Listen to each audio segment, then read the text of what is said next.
Isn't it odd that when something's funny, you might show your teeth, change your breathing, become weak and achy in some places, and maybe even cry? In other words, why do we do this bizarre thing that is laughter? When you laugh, your abdominal muscles contract rapidly. This alters your breathing patterns, increasing the pressure in your chest cavity and pushing air out, which might audibly emerge as a snort, wheeze, or vocalization.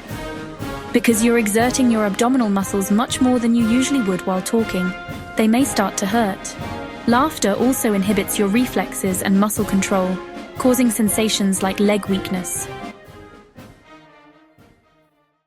So where does this funny phenomenon come from? Because there's no archaeological record of laughter, it's impossible to say exactly how and why it evolved, but scientists have some theories. Importantly, humans are not the only animals today that do something like laughter.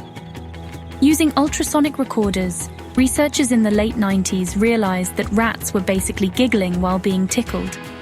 Scientists have since compiled evidence of at least 65 species, mostly mammals, but also some birds, that vocalize during social play. Some, unsurprisingly, are our closest relatives.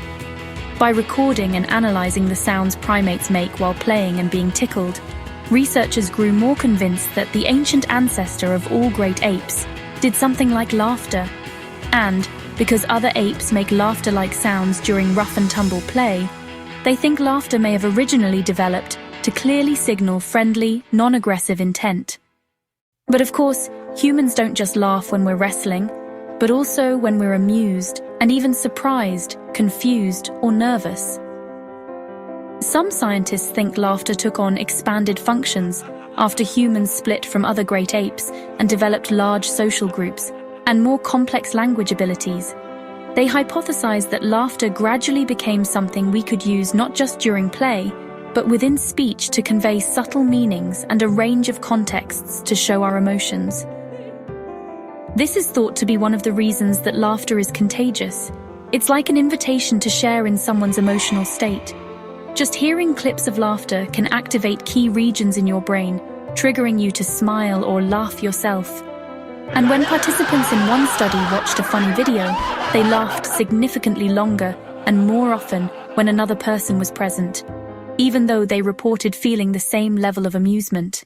And laughter is not just socially important, it's also thought to be good for us. When we laugh, our brains release feel-good neurotransmitters like endorphins and decrease levels of stress hormones like cortisol. Some research even suggests that people who laugh more can cope with stress more effectively and have better cardiovascular health. Laughter is a universal human behavior. Babies can laugh before they can speak. Whether it's the best medicine depends on your ailment. But as something that makes life more tolerable, strengthens bonds, and potentially improves aspects of your health, you can't go wrong with a good laugh. Unless you have a broken rib or something, then it's no laughing matter. Certainly not.